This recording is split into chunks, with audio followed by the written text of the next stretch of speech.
and a very good day to you all. I hope you are doing well and ready for today's lecture.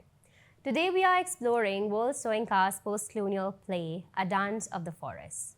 As a work of postcolonial drama, it carries the features of the genre, challenging colonial legacies, reclaiming indigenous cultures, blending myth and histories, and exposing social and political flaws.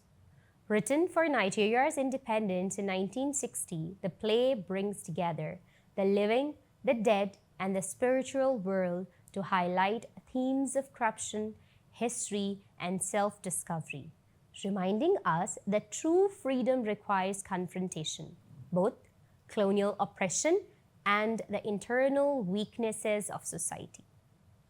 Let's move to literary devices. The first literary device is symbolism. The coin purse. In the court of Mata Karibu, the slave dealer hands the historian a coin purse in exchange for his agreement that his ship is worthy vessel. The coin purse is a symbol of how bribery and corruption work in the course of Mata Karibu. People are willing to get paid off in order to turn a blind eye to injustice, and the coin purse symbolizes their greedy and the fact that they can be bought. Number 2 is a symbol of soil. Dead man and dead women come out of the soil in the opening of the play, which symbolizes their journey from the subterranean world of the dead to the world of the living. It represents that they are not alive, but it also represents that they have unfinished business and they came with issues that have been buried and that they are literally and figuratively bringing to light. Number 3 is smoking out the forest. The old man sends for a truck to smoke out the forest with the petrol fumes, all in order to find his son. This event is symbolic of the ways that humans are willing to disrupt and destroy nature in order to get what they want.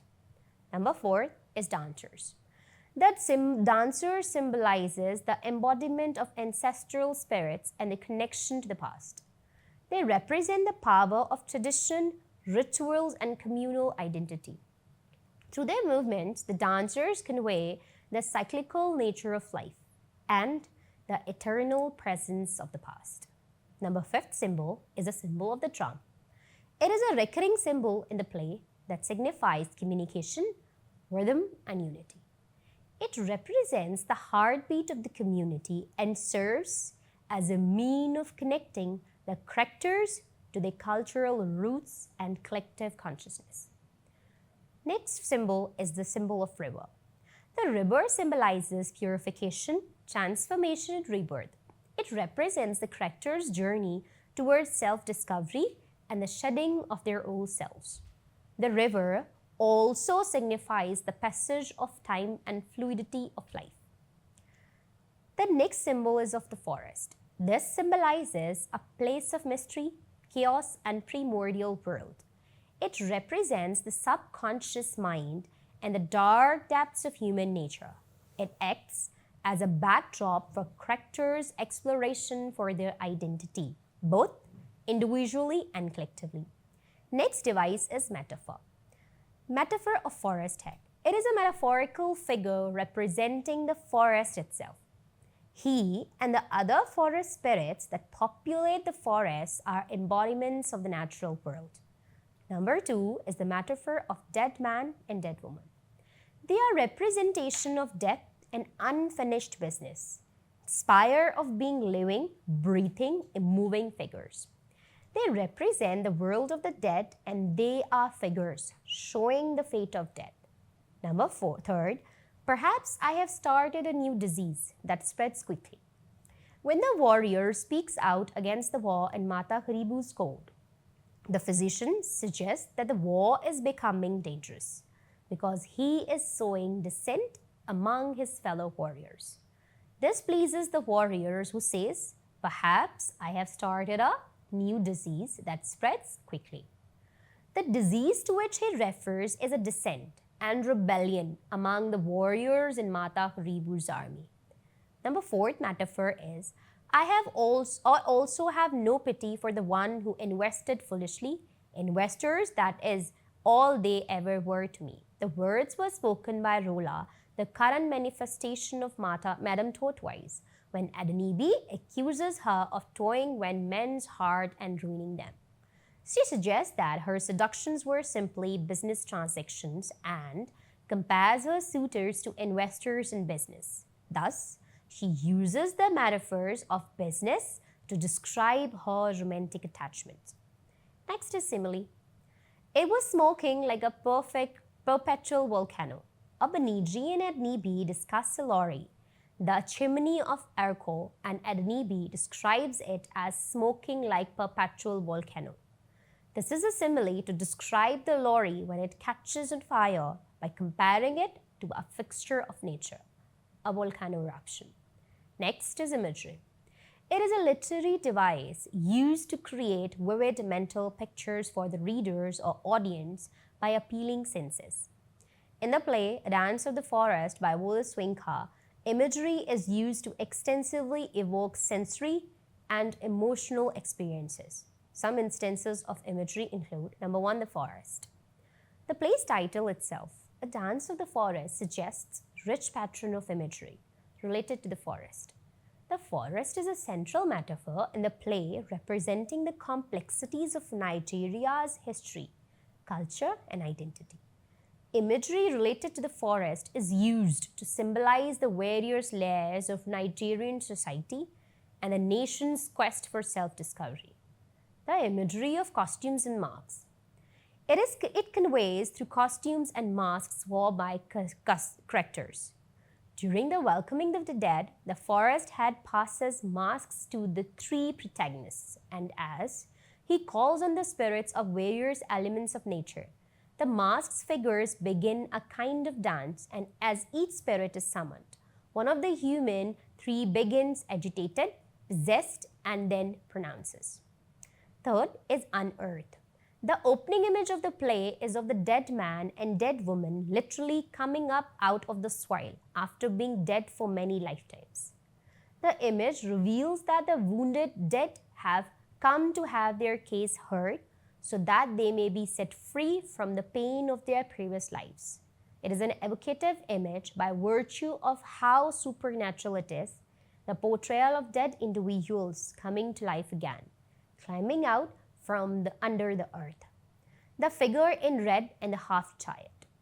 During the more ritualistic section of the welcoming of the dead, a figure in red plays games with and chases the half-child of the dead man and dead woman around the stage. The image signifies that the half-child is caught between the world of the living and the world of the dead, trapped in a liminal space where no one can help him. The Court of Mata Karibu. The play starts in the forest, but with the wave of his hand, Aroni transforms the playing space into the Court of Mata Karibu. Two thrones appear, an African guitar starts playing, and the court assembles around the king and his queen.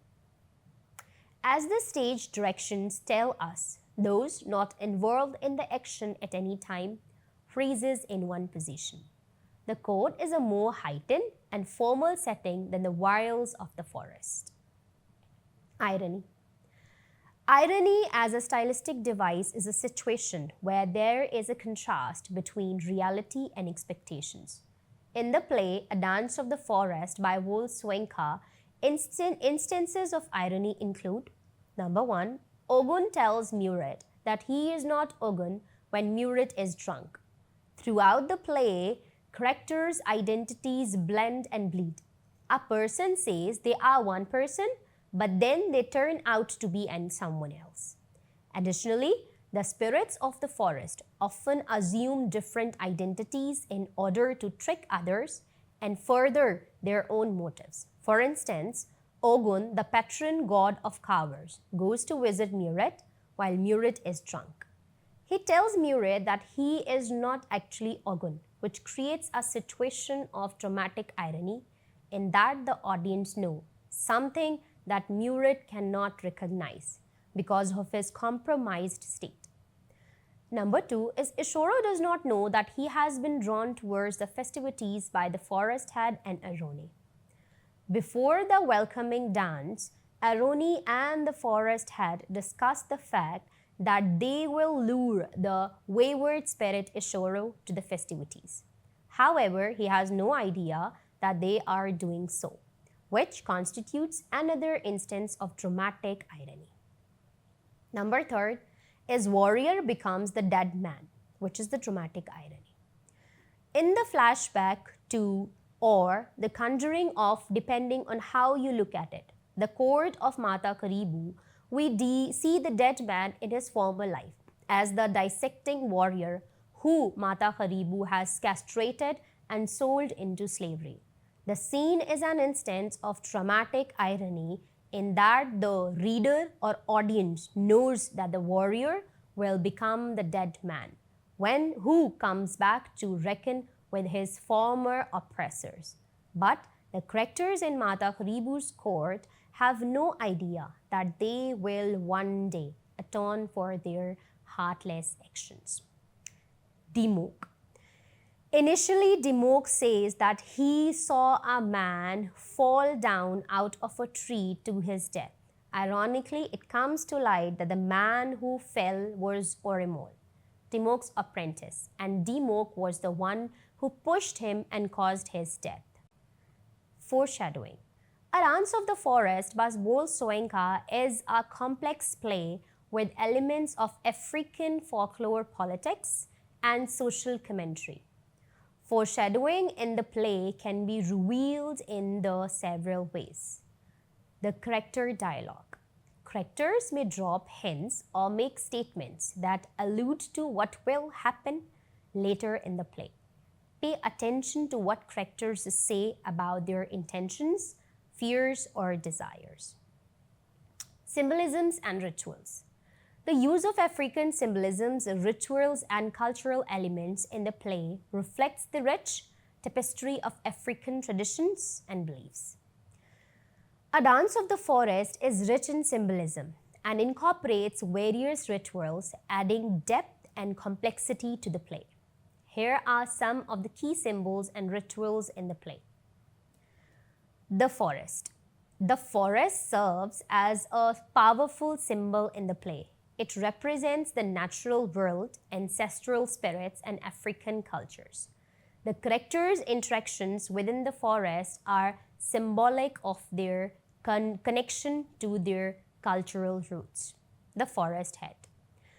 The forest head is a mythological figure who symbolizes the spirit of the forest. The characters' actions and interactions with other characters carry deep symbolic meaning. Masks. Throughout the play, masked figures make appearances representing ancestral spirits and cultural traditions. These masks add a mystical and ritualistic dimension to the performance. Dance troupe. The dance troupe in the play performs traditional African dances and rituals. Their movements and choreography symbolizes aspects of African culture and spirituality. Emop's ritual. Emop, a central character, performs a ritual in which she offers food to the forest head. The ritual symbolizes her connection to tradition and the natural world, as well as her desire to protect her children from the influence of the stranger. Now, let's move to the stranger's actions. The stranger, symbolizing Western influence and colonialism, disrupts and challenges traditional African rituals and customs. His actions and presence symbolize the clash between cultures. Dance of the Masks. The play concludes with a powerful Dance of the Masks in which masked figures engage in a ritualistic performance. This dance presents the culmination of the play's themes and symbolizes the interplay between tradition and change. Yoruba mythology. The play draws from Yoruba mythology and incorporates various Yoruba deities and stories. These elements are used symbolically to convey deeper meanings and connections to African spirituality. Now, let's move to the thematic analysis.